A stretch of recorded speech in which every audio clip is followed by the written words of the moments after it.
पिछले वीडियो में हम लोगों ने विधायिका के बारे में पढ़ा था, यानी कि विधायिका में पढ़ा था कि उसके जो कानून बनाने के अंग होते हैं, जो संसद होता है, संसद के को दो भागों में बांटा गया है, लोकसभा और राज्यसभा। उन्हीं से सारे कानून बनते हैं। तो देखते हैं आखिर में संसद में लोकसभा और राज्यसभा होता क्या है, उनमें अंतर क्या है, इसको समझने का प्रयास करते हैं। क्या लोकसभा शुरू में लोकसभा ही थी, क्या राज्यसभा ही थी, या उसमें कुछ बदलाव हुए हैं? तो देखिए, समझिए,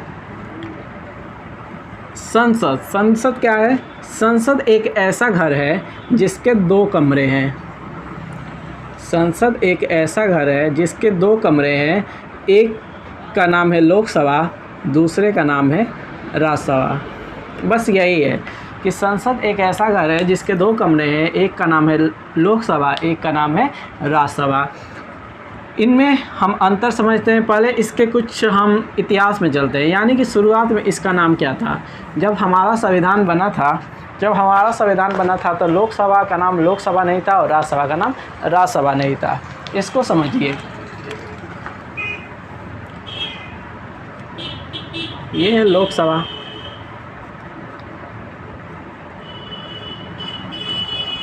इधर आपको निकल के आता है राज्यसभा।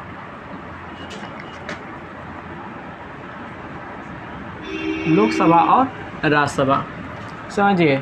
जो लोकसभा जब बना था तो शुरू में लोकसभा का नाम लोकसभा ना होकर के इसका नाम होता था house of the people. House of the people, और उसका नाम होता था काउंसिल,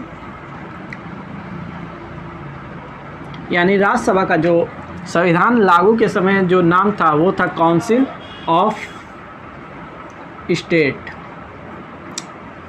काउंसिल ऑफ स्टेट, यानी लोकसभा का नाम क्या था? हाउस ऑफ द पीपल, और राज्यसभा का नाम था काउंसिल ऑफ स्टेट। यानी आपसे पूछा जा सकता है कि लोकसभा का स्टार्टिंग नाम क्या था? संविधान लागू के समय लोकसभा का नाम क्या था?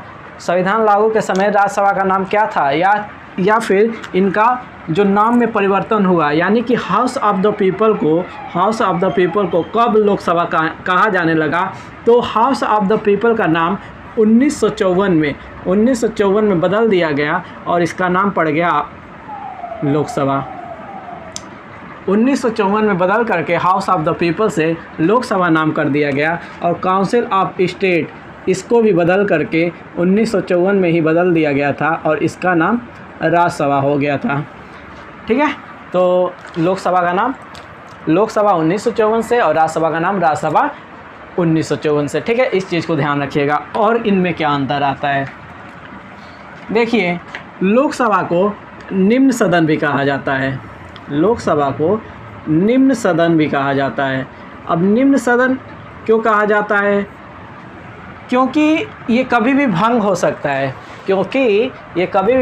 सकता है, इसको विघटित किया जा सकता है। यानी जो कार्यकाल इसका होता है 5 वर्ष का होता है, लेकिन 5 वर्ष से पहले भी इसको विघटित कर दिया जा सकता है। जैसे कि आपको याद होगा 1996 में एक सरकार आई थी, वो अटल बिहारी वाजपेयी की सरकार थी, और वो मात्र 13 दिन ही वो सरकार चली थी, उसके बाद वो सरकार गिर गई थी। यानी कि निम्न सदन लोकसभा को कहा जाता है। ये कभी भी भंग हो सकता है, कभी भी विघटित हो सकता है। विघटित करने का पावर किसके पास होता है, ये कमेंट में बताइएगा।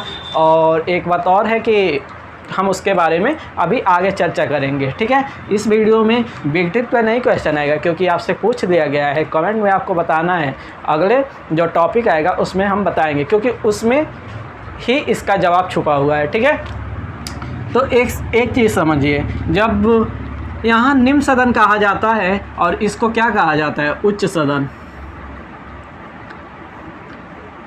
उच्च सदन, इसको निम्न सदन कहा जाता है, इसको उच्च सदन कहा जाता है। यानी इसको हम भंग कर सकते हैं, इसको भंग नहीं कर सकते। यानी भंग या विघटन हो सकता है, लेकिन ये भंग या विघटन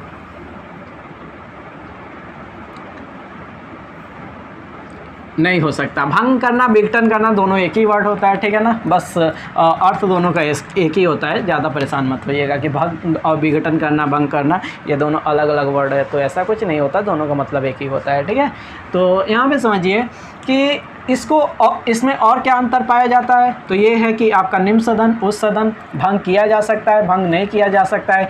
एक और चीज़ याद रखिए, इसको कहा जाता है प्रथम सदन, प्रथम सदन, और इसको कहा जाता है द्वितीय सदन। इसको प्रथम सदन, इसको द्वितीय सदन, ठीक है। एक चीज़ और याद रखिएगा, इसको प्रथम सदन क्यों कहते हैं, इसको द्वितीय सदन क्यों कहते हैं, तो इसके पीछे ये कारण है कि इसमें जनता के प्रतिनिधि होते हैं, जनता के प्रतिनिधि, यानी कि हम लोगों के द्वारा चुन करके लोकसभा में कौन जाते हैं, प्रतिनिधि जाते हैं, जो इसके सदस्य होते हैं वो लोकसभा चुनाव होता है, हम लोगों के द्वारा चुने जाते हैं, यानी जनता के द्वारा प्रत्यक्ष रूप से चुने जाते हैं। इसमें क्या होता है, इसमें जनता के प्रतिनिधि ही नहीं होते, जनता के प्रतिनिधि नहीं,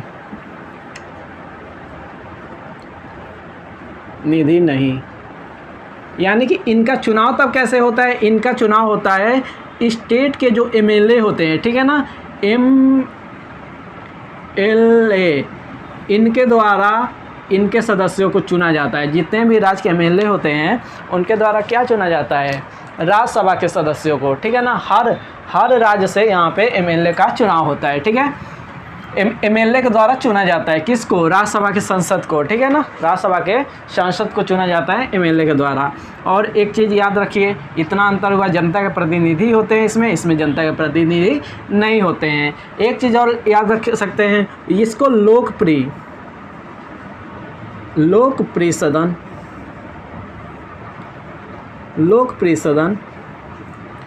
और इसको क्या बोलते हैं, इसको वृद्ध व्यक्तियों का सदन। और जैसे लोकप्रिय सदन क्यों, क्योंकि हमेशा चर्चा में रहता है। आप जैसे लोकसभा का जब चुनाव आ जाता है प्रधानमंत्री का, तो आप कहते हैं ना लोकसभा का चुनाव चल रहा है, हमेशा चर्चित रहता है। लोकप्रिय या फिर इसको चर्चित नाम भी यूज कर सकते हैं, चर्चित सदन, क्योंकि हमेशा चर्चा में रहता है। जैसे लोकसभा का चुनाव होने वाला है तो लोकसभा का चुनाव होने वाला है, प्रधानमंत्री, लेकिन राज्यसभा का कभी नहीं सुनेंगे। राज्यसभा का चुनाव कब होता है ये भी नहीं पता चलता कि राज्यसभा का चुनाव हुआ कब, इसके जो सदस्य थे वो कब रिटायर हुए, कब बने, कब नहीं बने, ठीक है। तो इस प्रकार का यहाँ पे हमको कभी नहीं पता चलता, लेकिन ये लोकप्रिय सदन होता है, सबको इसके बारे में पता होता है। शायद ही किसी को नहीं पता होगा तो नहीं पता होगा, ठीक है। लोकप्रिय सदन, या फिर एक चीज़ और याद रखिए, इसको कहते हैं वृद्ध व्यक्तियों का सदन। राज्यसभा को कहा जाता है वृद्ध व्यक्तियों का सदन।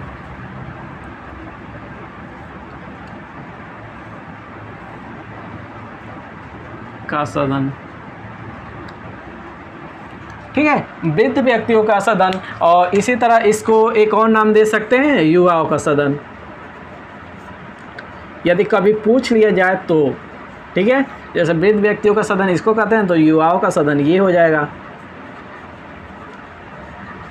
ठीक है, ये भी एक नाम हो जाता है। और इसमें बस इतना अंतर है कि इसकी जो आयु होती है वो 25 वर्ष होती है। 25 वर्ष की आयु आपको प्राप्त कर लेनी चाहिए, किसके लिए, लोकसभा के चुनाव लड़ने के लिए। और इसके लिए जो आयु होती है वो 30 वर्ष होती है, ठीक है, जो 30 वर्ष होती है, यानी 25 वर्ष और 30 वर्ष। इसमें अभी बहुत सारे अंतर है, जैसे ये यहाँ पे आप सोच रहे होंगे, शायद आपके मन में ये क्वेश्चन आ रहा होगा कि जो ये जनता के प्रतिनिधि नहीं होते, जो एमएलए द्वारा यहाँ के सदस्य को चुना जाता है, तो कैसे चुनाव होता होगा, ठीक है। तो उसके बारे में भी चर्चा करेंगे। अभी हम अंतर को देख रहे हैं कि इनमें अंतर क्या होता है। इसके नेक्स्ट पार्ट में देखेंगे कि इनका लोकसभा का चुनाव तो सब जानते हैं, लेकिन इसको भी बता दिया जाएगा, और राज्यसभा का चुनाव कैसे होता है ये भी बताया जाएगा, ठीक है। यहाँ पर हम अंतर को देखने का प्रयास कर रहे हैं। इसका स्क्रीनशॉट लेना हो तो ले सकते हैं, हम हट जा रहे हैं।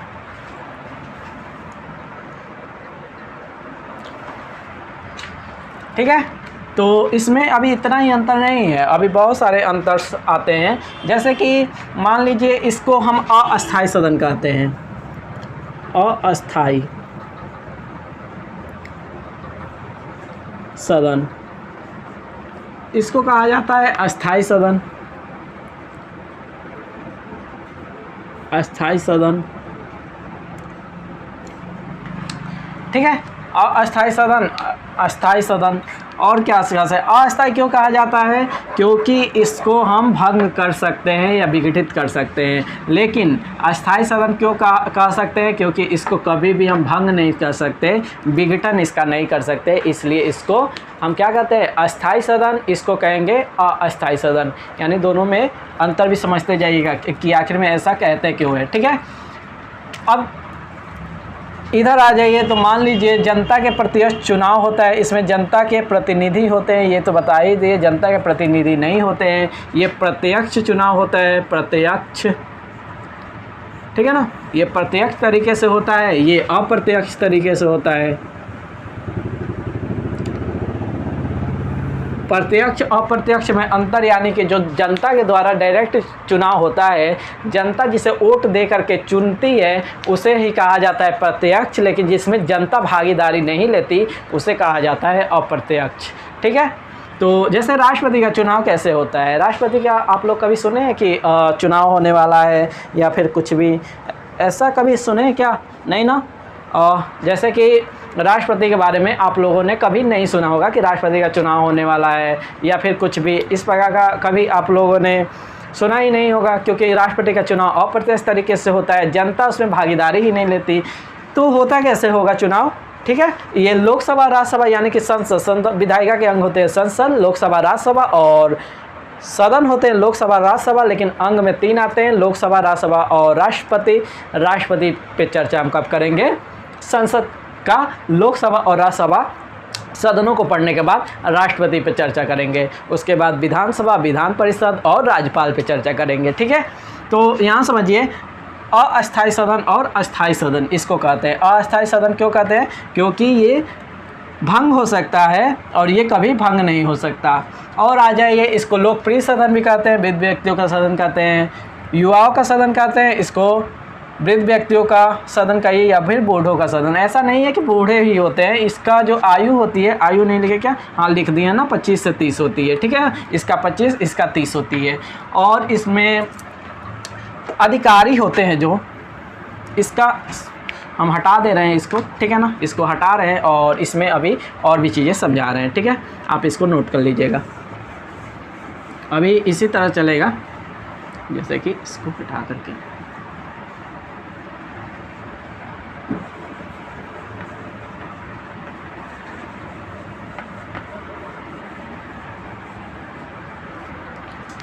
यहाँ समझिए, जो अधिकारी होते हैं, लोकसभा के अधिकारी,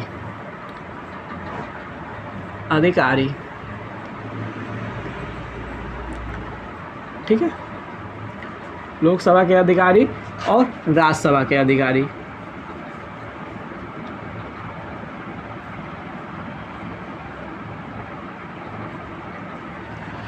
तो लोकसभा के जो अधिकारी होते हैं वो होते हैं अध्यक्ष। लोकसभा का अध्यक्ष होते हैं ना, आप लोगों ने सुना भी होगा कि लोकसभा में अध्यक्ष होते हैं, स्पीकर होते हैं, ठीक है ना। और लोकसभा के अध्यक्ष और एक होते हैं उपाध्यक्ष।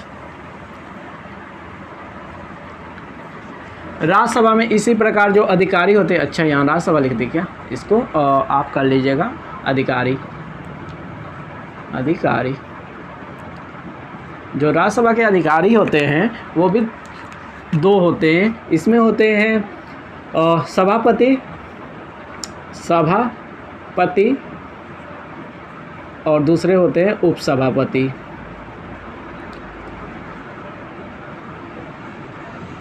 सभापति जो होते हैं उपराष्ट्रपति ही होते हैं, ठीक है। तो उस पर हम चर्चा करेंगे बाद में।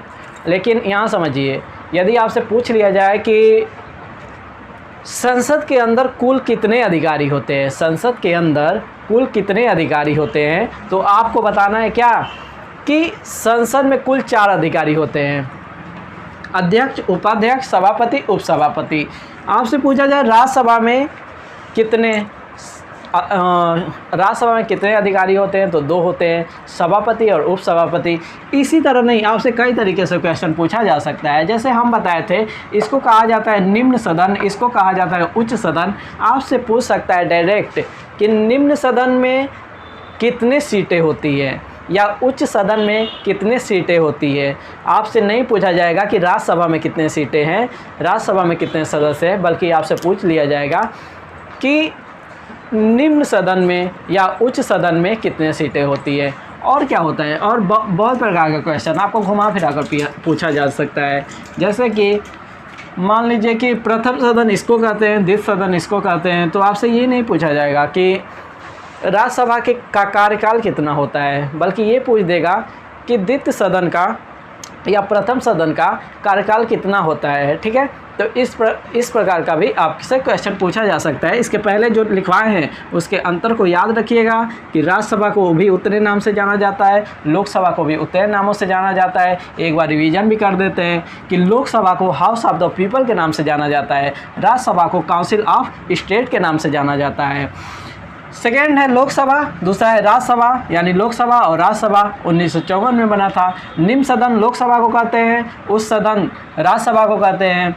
इसको प्रथम सदन भी कहते हैं, इसको द्वितीय सदन कहते हैं, इसको लोकप्रिय सदन कहते हैं, इसको विविध व्यक्तियों का सदन कहते हैं, अस्थायी इसको कहते हैं, इसको अस्थायी सदन कहते हैं। तो इस प्रकार से आपसे पूछा जा सकता है कि अस्थायी सदन का कार्यकाल कितने समय के लिए होता है, या अस्थायी जो सदन है उसके सदस्यों का कार्यकाल कितने समय के लिए होता है, क्या इनमें से कौन सा सदन विघटित हो सकता है, अस्थाई या अस्थाई। ठीक है, तो इस प्रकार का मतलब प्रथम, या फिर पूछ सकता है कि कौन सा सदन विघटन हो सकता है, यानी कि प्रथम सदन या द्वितीय सदन। ठीक है, तो इस प्रकार का क्वेश्चन आपसे पूछा जा सकता है। इस चीज़ को ध्यान रखिएगा कि गलत करके मत आइएगा। कहने का मतलब यही है, जब पढ़ रहे हैं तो इसको दिमाग में रखिएगा कि इतने भी नाम होते हैं और इसमें अंतर क्या होते हैं उसको भी समझ लेते हैं। इसमें मैक्सिमम 550 सीटें हैं वर्तमान में। देखिए ये 552 थी 2019 से समाप्त हो चुका है और 552 की जगह पे 550 हो चुका है, यानी इसकी मैक्सिमम सीट 550 हो चुकी है। अभी सीटों पे चर्चा करेंगे अलग से, इसके बाद जब अंतर देख लेंगे ना तो लोकसभा के जो सीटें हैं वो किस तरह से, कहाँ से कितने सदस्य आते हैं उस पर अभी चर्चा करेंगे। ठीक है, लेकिन पहले इसमें देख लेते हैं एक बार बस अंतर में। तो इसका जो मैक्सिमम सीट है कितना होती है, 250। ठीक है, इसका होता है 250, यानी कि 550 इसका, 250 राज्यसभा का। मैक्सिमम सीट की बात हो रही है। वर्तमान में मान लीजिए कितनी इस पे मतलब कि सदस्य कितने पे 550 तो सीटें हैं, लेकिन वर्तमान में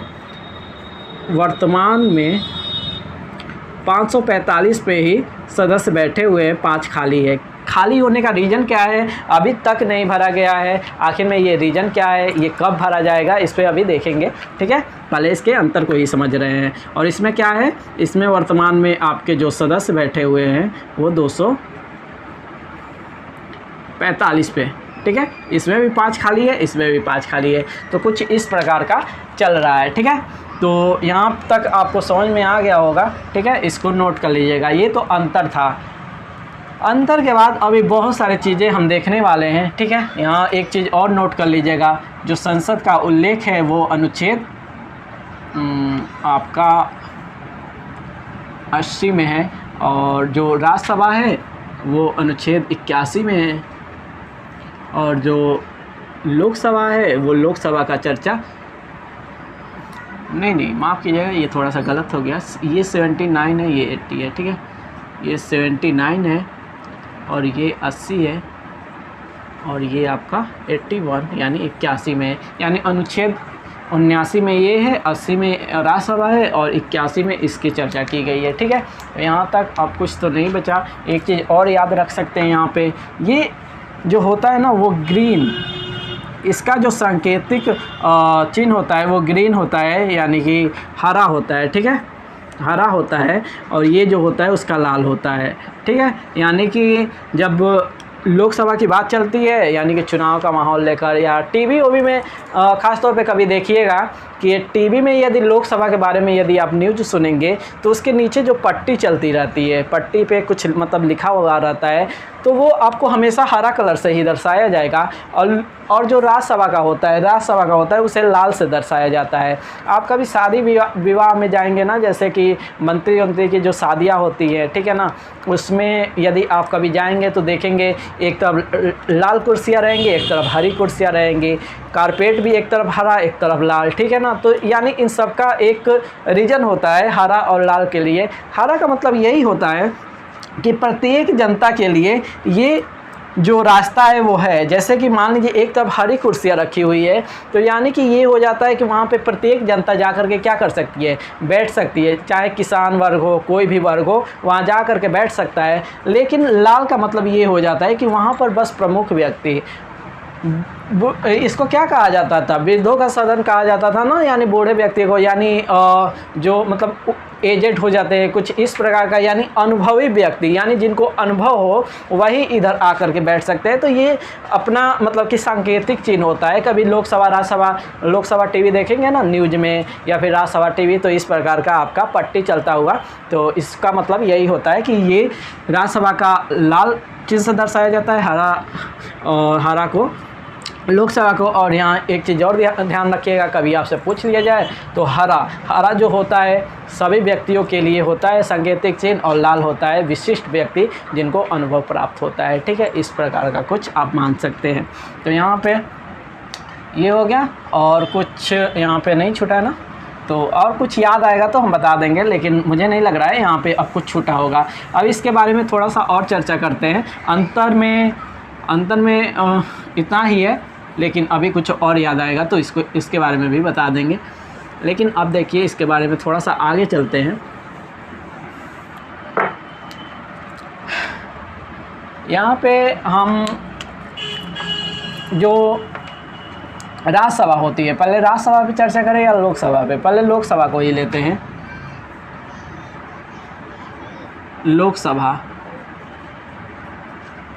लोकसभा में देखिए क्या होता है, टोटल 552 सीटें थी, 552 थी। ये कैसे बंटती थी?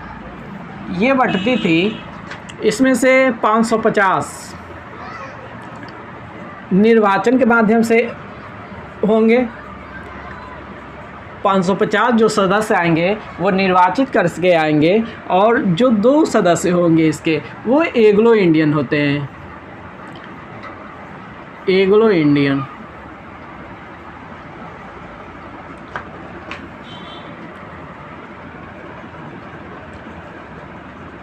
यानी कि एंग्लो इंडियन क्या, और ये राष्ट्रपति के द्वारा चुने जाएंगे, ठीक है। ये जो होते हैं 2, वो राष्ट्रपति के द्वारा मनोनीत किए जाते हैं, राष्ट्रपति मनोनीत करता है, राष्ट्रपति मनोनीत करते हैं इसको, ठीक है। मनोनीत मतलब होता है जिसको मन करेंगे उसको बैठा देंगे, ठीक है ना। चाहे कोई भी व्यक्ति एंग्लो इंडियन होना चाहिए। एंग्लो इंडियन क्या होता है? भारतीय और यूरोपीय का मिश्रण जो होता है। भारत और यूरोप, जो यूरोप से व्यक्ति आए थे, हमारे जो प्राचीन काल रहा है, ठीक है, प्राचीन नहीं, उसको हम आधुनिक में हमारा 707 से नहीं, बहुत पहले से ही, यानी कि 1608 ईस्वी से अंग्रेज आना प्रारंभ कर दिए थे। लेकिन सबसे पहले पुर्तगाली यात्री 1498 में वास्को डी गामा भारत आ चुका था। यानी पुर्तगाली आए, डच आए, फ्रांसीसी आए, अंग्रेज आए, ठीक है ना। इस तरह से पूरा का पूरा यूरोप यहाँ आने लगा था, और इसीलिए कुछ यूरोपीय बड़ी संख्या में यहाँ रह गए थे, और वो भारतीय के साथ विवाह संबंध स्थापित किए थे, और उनसे जो बच्चे हो चुके थे उन्हीं को हम कहते हैं एंग्लो इंडियन। एंग्लो इंडियन में एक चीज़ और याद रखिएगा, जो पिता का वर्ग होता है वो यूरोप का होना चाहिए, और जो माता का वर्ग होता है वो इंडिया का होना चाहिए। यानी कि कहने का मतलब ये है कि यदि कोई व्यक्ति कहाँ से आता है, यूरोप से आता है और यहाँ की महिला से, इंडिया की महिला से शादी कर लेता है, उससे जो बच्चा उत्पन्न होगा वो कहलाएगा एग्लो इंडियन। लेकिन उसके जो पिता होते हैं, पिता या पिता के पूर्वज ही यूरोप के होने चाहिए, इंडिया का नहीं। यदि इंडिया का, जैसे राहुल गांधी को ले लें, तो वो एग्लो इंडियन नहीं है, क्योंकि क्या है, उनके पिता जो थे इंडियन थे लेकिन माता इटालियन यानी कि यूरोपीय थी। तो ये नहीं काम करेगा, क्योंकि पिता या पिता का जो पूर्वज होता है वही यूरोप का होना चाहिए, ना कि इंडिया का। ठीक है, तो हमारे राहुल गांधी क्या है, वो इंडियन है, ना कि एग्लो इंडियन। ठीक है, तो इस प्रकार का यहाँ पे थोड़ा सा समझिए। तो ये जो निर्वाचन होता था, इस कॉन्सेप्ट को समाप्त कर दिया गया है, इस कॉन्सेप्ट को क्या किया गया है, समाप्त कर दिया गया है। ठीक है, अब ये कॉन्सेप्ट नहीं रहा, यानी कि 2 एग्लो इंडियन की सीटें समाप्त हो चुकी है। और ये कितना हो चुका है, सिर्फ और सिर्फ जो 2 सीटें थी वो समाप्त हो गई है। सिर्फ कितना बचा है, 550। और 550 को कैसे बांटा गया है, समझिए। 550 सीटों में से जो 545 है उसके लिए ही चुनाव होता है।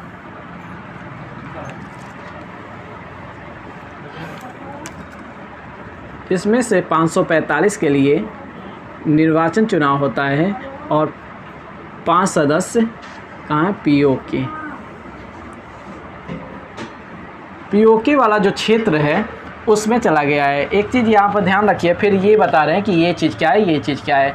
545 पे चुनाव होता है और यहाँ समझिए 545 सदस्यों में से क्या होता है, पहला नंबर तो यहाँ पे 5 चला ही गया है। लेकिन एक चीज़ और ध्यान रखिएगा, यहाँ पे मान लीजिए कि टोटल हमारे पास 585 है।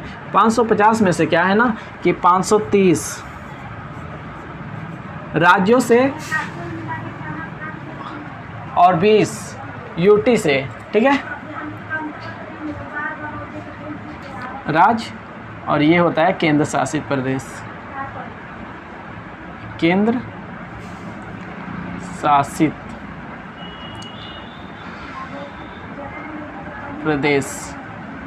ठीक है, 30 आते हैं राज्यों से चुनकर और 20 आते हैं केंद्र शासित प्रदेशों से चुनकर। वर्तमान में क्या है, यानी कि इतना समझ गए होंगे कि ये जो अभी 545 को इग्नोर कीजिए, अभी इसको ही समझिए कि ये जो हमारा है वो राज्य से 530 आते हैं, लेकिन केंद्र शासित प्रदेश से 20 आते हैं। अब यहाँ एक चीज़ समझिए, इधर समझने का प्रयास कीजिएगा। देखिए, लोकसभा में वर्तमान की बात करते हैं। वर्तमान में 545 क्या है, सदस्य चुन करके आते हैं। 545 सदस्य का निर्वाचन होता है। और ये निर्वाचन कैसे होता है समझिए इसको।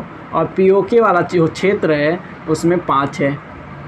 ठीक है, और इसमें से 543 का जो चुनाव होता था, ठीक है ना, 543 होगा ना आज के डेट में, 543। ठीक है, 543 का यहाँ पे हमारा चुनाव होता था और यहाँ पे हमारा एग्लो इंडियन 2 होते थे। ठीक है ना, एग्लो इंडियन मान लीजिए कि 2 होते थे। ठीक है,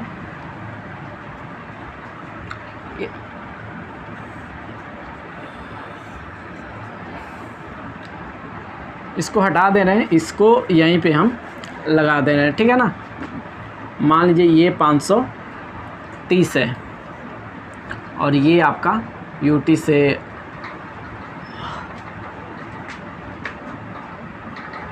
आपके हो जाते हैं 13 टोटल। ठीक है, ये कितना हो गया टोटल हमारे पास हो जाते हैं कितने, 530 और 13 543 सदस्य। ठीक है, 543 सदस्य होते हैं। देखिए ये जो 545 है, ठीक है, 545 है, ये अभी वर्तमान में हट चुका है 2। एग्लो इंडियन को याद रखिएगा कि 2 हट चुके हैं। ठीक है, और यहाँ पे कुछ इस तरह का कॉन्सेप्ट है कि 15 हो चुके हैं और 2 एंग्लो इंडियन को हटा दिया गया है। एंग्लो इंडियन को लिखना ज़रूरी है क्योंकि आपको समझ में नहीं आएगा, थोड़ा सा डाटा इधर उधर हो सकता है, ठीक है। तो यहाँ पे 530 में से जो 13 सदस्य होते हैं वो यूटी से आ जाते हैं और 530 जो होते हैं वो आ जाते हैं राज्यों से, ठीक है, स्टेट। और यहाँ पे ध्यान रखिए कि ये जो 5 थे इनका चुनाव क्यों नहीं हुआ, ठीक है, इनका चुनाव क्यों नहीं हुआ था।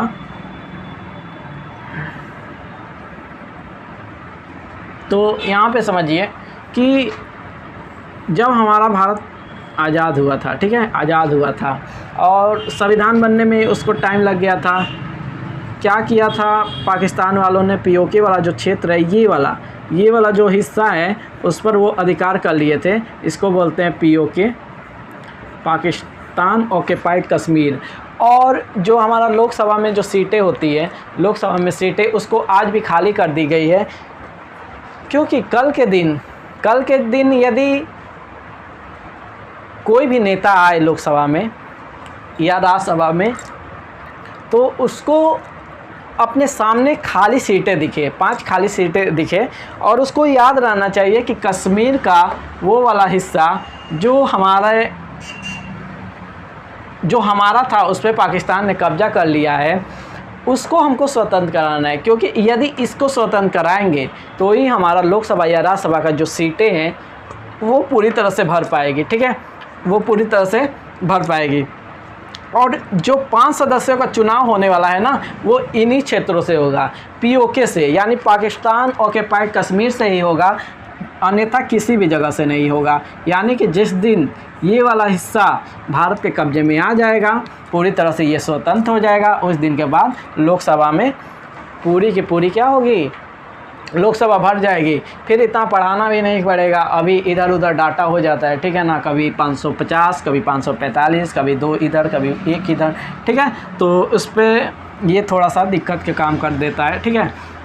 तो यहाँ पे समझिए कि यहाँ पे कुछ गलत हुआ है क्या, एंग्लो इंडियन तो कट गए तो 545, ठीक है। तो ये आपका ठीक है, कहीं देख लीजिएगा गलत हो तो, वैसे सही लग रहा है, ठीक है। तो यहाँ समझिए, चलिए ये हो गया एक काम, ये समझ में आया कि लोकसभा में और राज्यसभा में क्या अंतर होता है सीटों को लेकर के, ठीक है, सीटों को लेकर के। इसके जो 2 सीटें थी वो एंग्लो इंडियन के माध्यम से भरी जाती थी, लेकिन वर्तमान में उसको समाप्त कर दिया गया है। और एक चीज़ आपसे पूछा जा सकता है ना कि 550 आंसर देंगे कि 545, तो याद रखिएगा यदि आपसे पूछा जाए कि लोकसभा में अधिकतम सीटें, लोकसभा में अधिकतम सीटें तो ये हो जाएगा आपका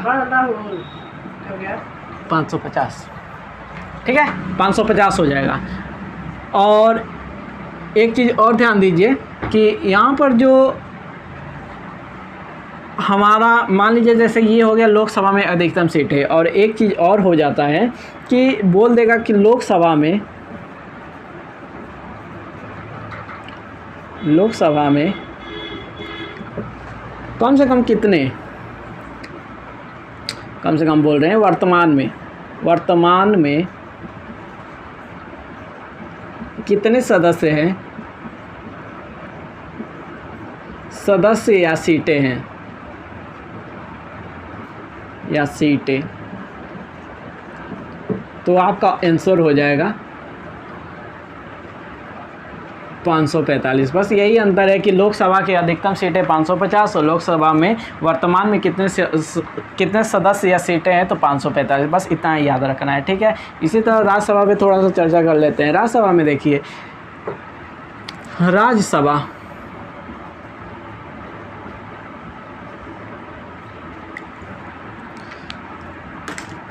में क्या है ना कि टोटल सीटें जो होती है 250 होती है, ये तो आपको पता ही है। वर्तमान में 245 है, ठीक है, वर्तमान में 245 है, ये लिख सकते हैं कि वर्तमान में ये 245 है, और इसको याद रखिएगा कि इसको 2 भागों में बांटा गया है। पहला नंबर, यहाँ 233 सदस्य का क्या होता है कि चुनाव होता है, निर्वाचित किया जाता है, निर्वाचन। यहाँ पे 233 सदस्य का निर्वाचन और 12 सदस्य जो होते हैं उनको मनोनीत किया जाता है।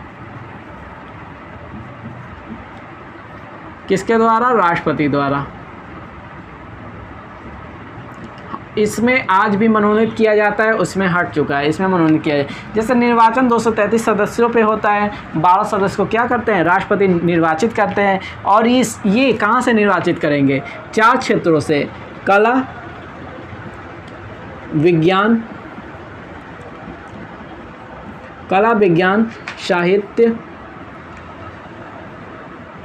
साहित्य और एक हो जाएगा आपका समाज सेवक। ठीक है, तो इस प्रकार का होता है। जैसे कि कला एक बहुत बड़ा सेक्टर है। जैसे कि मान लीजिए, जैसे कि सचिन तेंदुलकर हुआ, कोई क्रिकेटर हुआ, कोई डांसिंग, ठीक है ना, सिंगिंग, मतलब कला, किसी भी प्रकार का कला में आ जाएगा। ठीक है, आपके अंदर कोई भी गुण हो, जैसे कि मान लीजिए, जैसे कि फिल्मों को ले लीजिए, ठीक है ना, फिल्म इंडस्ट्री से डायरेक्ट कैसे संसद कैसे बना दिया जाता है, डायरेक्ट राज्यसभा का यहीं से उठा करके, क्योंकि राष्ट्रपति के पास ये पावर है कि राज्यसभा में 12 सदस्यों को वो कहाँ से ला सकते हैं? कला के क्षेत्र से या फिर विज्ञान, ठीक है ना। जैसे विज्ञान के क्षेत्र से आप ला दीजिए, जैसे कि इसरो है और DRDO है, वहाँ से किसी को भी, जैसे जो वहाँ पे जो वैज्ञानिक बैठे हुए हैं जो अपना कार्य कर रहे हैं, वहाँ से किसी को बना सकते हैं। साहित्य के क्षेत्र में जैसे पहले होते थे ना, अमीर खुसरो होते थे, इस प्रकार के कबीर वबीर होते थे, तो वो लोग हो जाएंगे, ठीक है ना, उस प्रकार के व्यक्ति जो आजकल होते हैं। समाज सेवक में कोई भी आ जाएगा। आपको पता है, जब बच्चे क्या करते हैं, BA में एडमिशन करवाते हैं, BA BSc BCom, तो ये सब में इलेक्शन लड़ते हैं, समाज सेवा करते हैं, ठीक है ना। तो उन लोगों का यही मकसद होता है कि शायद राष्ट्रपति का हम पे नज़र पड़ जाए और हम राज्यसभा का सदस्य बन जाए। लेकिन इतना आसान नहीं होता, ठीक है ना, क्योंकि आपके पास यदि शिक्षा नहीं है तो आप इन सब चीज़ों से वंचित है। इतना आसान नहीं होता कि आप वहाँ पे जा कर के डायरेक्ट बैठ जाए, ठीक है ना। राष्ट्रपति का चुनाव तो आप डायरेक्ट भी लड़ सकते हैं, लेकिन आपको पता होना चाहिए ना कि आखिर में ये चुनाव हम लड़ेंगे कैसे। लड़ने के लिए तो लड़ लेंगे, चाहे कोई भी चुनाव हो, ठीक है ना। बहुत सारे चुनाव होते हैं, लोग खड़ा होते हैं, ठीक है, लड़ते हैं, लेकिन चुनाव को जीतने का भी एक तरीका होता है कि किसी भी फील्ड में हम जा करके चुनाव को पहली बार में हम कैसे जीत सकते हैं। उसके लिए यदि शिक्षा नहीं है तो बहुत, ठीक है, जितना पॉसिबल नहीं है वो, फिर आपको उतना क्या होता है कि मतलब उतना आप हाईलाइट होना चाहिए कि आपको लोग जाने, नहीं तो कुछ यहाँ पे होने वाला नहीं है, ठीक है। इसलिए शिक्षा प्रथम आपका रास्ता है। यदि ये आपके पास है तो आप बड़े से बड़े इलेक्शन भी लड़ सकते हैं, लेकिन शिक्षित व्यक्ति इलेक्शन के चक्कर में पड़ते ही नहीं। और यदि जॉब के बाद या फिर बहुत सारा संघर्ष करने के बाद उनको लगता है कि जॉब नहीं लगने वाली, तो ये उनके लिए ये सब रास्ता खुला हुआ है ना। पॉलिटिकल जो लाइन है उनको पूरा पता है, क्योंकि उनको पूरा पॉलिटिक्स जानकारी होती है, क्योंकि अच्छे से पढ़े हैं, तो वो कैसे उसको जीत ले उनको पता रहता है। तो पहली बार में जीत सकते हैं यदि पता हो तो, नहीं तो फिर लड़ते रहिए लाइफ टाइम, उसको क्या कीजिए, लड़ते रहिए, ठीक है, कुछ होने वाला नहीं है। तो चलिए इस पर चर्चा नहीं करेंगे, वो अलग मुद्दा होता है। इसलिए स्टूडेंट लाइफ में बस पढ़िए, नहीं तो फिर बेकार है, ठीक है, इधर उधर की चीज़ें करेंगे। तो इधर आ जाइए, निर्वाचित। ये देखिए, ये 2 भागों में बटा हुआ है। पहला क्या है आपका, 8 आते हैं, 8 आपके केंद्र शासित प्रदेश से, और जो शेष कितने बच जाएंगे इसमें, लगभग 225 हो जाते हैं ना, वो हो जाएंगे राज्यों से, ठीक है। राज्यों से आते हैं यानी राज्य कर सकते हैं, ठीक है ना। तो राज्य कर लीजिए, राज्यों क्या लिखना है, राज्य से आते हैं 225। और यहाँ पे कहाँ से, जैसे कि राज्यों से जो निर्वाचित होता है वो 225 लोग होते हैं, और केंद्र शासित प्रदेश में जो होते हैं, देखिए अभी ये क्या होता है ना, राज्यसभा के जो सदस्य होते हैं वो कहाँ से आते हैं, विधानसभा से ही जाएंगे। और विधानसभा भारत में तीन ही केंद्र शासित प्रदेश में है, जैसे कि अंडमान और निकोबार बोल रहे हैं, जैसे कि आपके जम्मू और कश्मीर में है, जम्मू एंड कश्मीर में यहाँ से आपके आते हैं, पुडुचेरी से आते हैं, और आपके एक जगह और है ये दिल्ली वाला क्षेत्र, ठीक है ना, दिल्ली वाला क्षेत्र। तो यहाँ से आते हैं, 3 जगह से आते हैं। तो इसको देख लिए, जम्मू कश्मीर से आपके 4 आ जाएंगे, जम्मू कश्मीर से 4, और दिल्ली से आपके 3, और यहाँ से पुडुचेरी से 1 आ जाते हैं, यानी टोटल 8 आ जाते हैं यहाँ से। बाकी और राज्यों से यहाँ से आते हैं, ठीक है, राज्यों से आपके यहाँ से आते हैं 225। अब ये आपका कंप्लीट हो गया। और एक चीज़ और ध्यान दे सकते हैं यहाँ पे कि जो आपके यहाँ ये जो चुनाव है कि मतलब कि राष्ट्रपति इनको चुनाव करेगा, वो अनुच्छेद 80 क के तहत, ठीक है ना, आपके जो संविधान का जो आर्टिकल है अनुच्छेद 80 का, उसी के तहत राष्ट्रपति 12 सदस्यों का चुनाव करते हैं। किस क्षेत्र में? कला, विज्ञान, साहित्य और समाज सेवा में, ठीक है। तो ये आपका होना चाहिए। और राज्यसभा में एक चीज़ और छूट गया था, इसको ध्यान दीजिए कि हाँ, लोकसभा का कार्यकाल 5 साल का होता है, ये छूटा हुआ था जब अंतर बता रहे थे। तो लोकसभा उस समय ध्यान पे नहीं आया था, बोले थे कि जब ध्यान आएगा तो बता देंगे। लोकसभा का कार्यकाल 6 वर्ष का, लोकसभा का कार्यकाल 5 वर्ष का, माफ़ कीजिएगा, राज्यसभा उधर लिखना था ना, इसलिए दिमाग में आ गया। लोकसभा का कार्यकाल 5 वर्ष का, राज्यसभा का कार्यकाल 6 वर्ष का, 6 वर्ष का। लेकिन एक चीज़ और ध्यान दीजिए, इसके जो चुनाव होते हैं प्रत्येक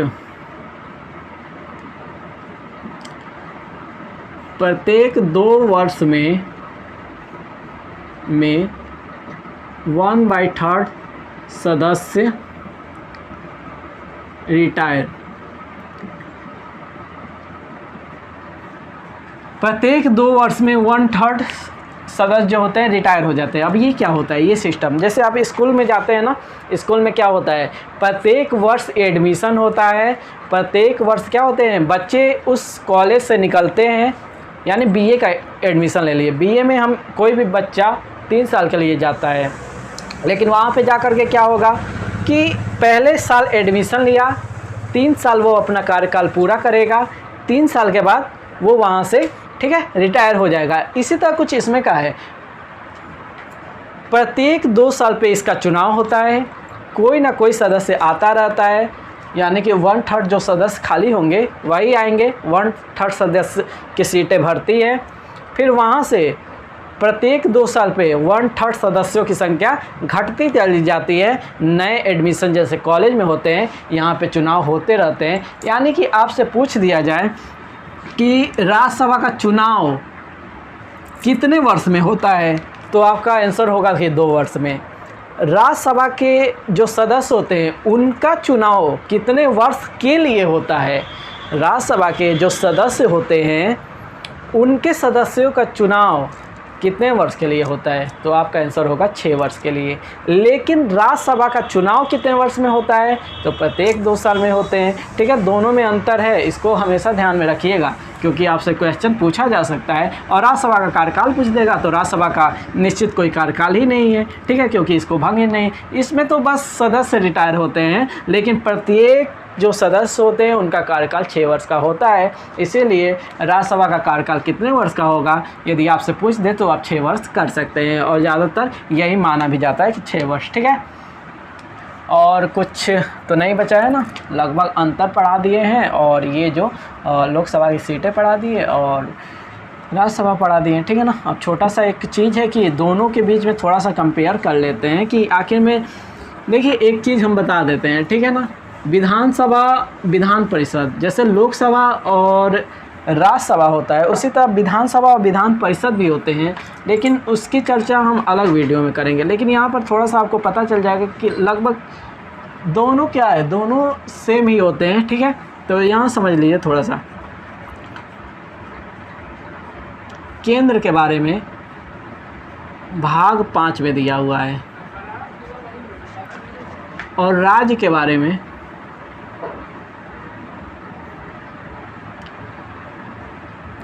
भाग 6 में दिया हुआ है। ठीक है, पहले केंद्र के बारे में दिया हुआ है, फिर राज्य के बारे में दिया हुआ है। अब इसमें बस समझना ये है कि यहाँ होता है संसद, यहाँ होता है विधानमंडल, विधान मंडल, ठीक है। यहाँ होता है संसद, यहाँ होता है विधानमंडल। और इसको समझिए कि इसके जो अंग होते हैं, आपको पता है ना, इसके जो अंग होते हैं, ऐसे कर लेते हैं, अंग 3 होते हैं, अंग तो 3 होते हैं। जैसे कि मान लीजिए लोकसभा, हिंदी कर लेते हैं ना पुराना, लोकसभा, राज्यसभा, ठीक है, लोकसभा और राज्यसभा। और एक प्रमुख अंग है राष्ट्रपति, ठीक है। और इधर भी बना लेते हैं, इधर आपका विधानमंडल में विधानसभा, विधानसभा और विधान परिषद को भी पढ़ेंगे, बहुत अच्छे से पढ़ेंगे। बस यहाँ पर थोड़ा सा अंतर समझ लीजिए, क्योंकि ये लोकसभा और राज्यसभा पे आपका क्लास है, लेकिन विधानसभा विधान परिषद का अलग आएगा। विधानसभा और विधान परिषद, विधान परिषद। और इसके जो प्रमुख होते हैं, प्रमुख इनका जो अंग होता है वो होते हैं राष्ट्रपति, ठीक है, वो होते हैं राष्ट्रपति, राष्ट्रपति।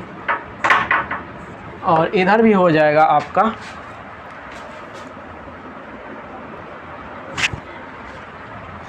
राष्ट्रपति, और इधर भी हो जाएंगे आपके राष्ट्रपति, ठीक है। तो यहाँ थोड़ा सा समझिए, आपकी जो लोकसभा होता है वो विधानसभा के थोड़ा सा बराबरी में होता है। ये राज्य का वैसे होता है, ये केंद्र का होता है। लेकिन देखिए अब होता क्या है, इसकी जो आयु होती है वो 25 वर्ष की होती है, और इसकी भी आयु 25 वर्ष की ही होगी, ठीक है। ये भी 25 वर्ष, ये भी 25 वर्ष। राज्यसभा में 30 वर्ष होती है, आयु 30 वर्ष। विधान परिषद में भी 30 वर्ष होती है, ठीक है। राष्ट्रपति का कितना होता है? राष्ट्रपति के आपके होते हैं, जो आयु होता है वो होता है 35 वर्ष, और यहाँ भी होगा 35 वर्ष। ये माफ़ कीजिएगा, यहाँ राष्ट्रपति नहीं राज्यपाल होता है, ठीक है। ये थोड़ा सा अभी एक लोग आ गए थे, डिस्टर्ब कर दिए, इसीलिए बोल गए राज्यपाल, ठीक है, राज्यपाल। और ये आपका राज्यपाल होते हैं, यानी कि 35। यहाँ पर बस ये समझिए, लोकसभा में 25 साल, विधानसभा में भी 25 साल, राज्यसभा में 30 साल, विधान परिषद में 30 साल। राष्ट्रपति यदि 35 साल तो राज्यपाल भी 35 साल। लोकसभा में जो कार्य केंद्र करता है, विधानसभा में वही कार्य केंद्र में जो कार्य लोकसभा करता है, राज्य में विधानसभा वही कार्य करता है। केंद्र में जो काम राज्यसभा करता है, ठीक है ना, जो काम राज्यसभा करता है, राज्य में वही काम विधान परिषद करता है, लेकिन उतना नहीं जितना राज्यसभा को पावर है, उसके पास उतना पावर नहीं है। कितने स्टेट में तो क्या है, कितने राज्य अपनाए ही नहीं है, टोटल 7-8 में, 7 में शायद अभी वर्तमान में है, ठीक है। तो यहाँ पे उतना नहीं है, लेकिन फिर भी इसको देखेंगे कि आखिर में। लेकिन यहाँ समझ सकते हैं, जिस तरह के केंद्र में राज्यसभा, राज्य में विधान परिषद, केंद्र में होते हैं राष्ट्रपति जिस तरह से केंद्र में कार्य करते हैं, अंतिम हस्ताक्षर करके कोई भी विधेयक को कानून में बदलते हैं, कोई भी विधेयक कानून में बदलता है, उसी तरह राज्य में राज्यपाल क्या करते हैं, अपना भूमिका निभाते हैं। किसी भी विधेयक पे अंतिम सिग्नेचर राज्यपाल का होता है, और इन्हीं के द्वारा वो कार्य किया जाता है। यानी केंद्र में कौन लगाता है इमरजेंसी? राष्ट्रपति, और राज्य में राज्यपाल के द्वारा लगता है, ठीक है ना। राज्यपाल सूचना देता है राष्ट्रपति को, ठीक है, कुछ इस प्रकार का होता है। तो वो अभी राष्ट्रपति राज्यपाल के बारे में अलग से देखिए। यहाँ पे लोकसभा और राज्यसभा, ठीक है, यहाँ पे हम पढ़े लोकसभा और राज्यसभा के बारे में, थोड़ा सा अंतर को पढ़े थे। लेकिन देखिए यहाँ पे एक चीज़ और पढ़ना है अभी, कि लोकसभा का चुनाव कैसे होता है। लोकसभा का चुनाव तो सबको पता है, ठीक है, लेकिन क्या आपको ये पता है कि प्रधानमंत्री वाकई में कैसे बनते हैं?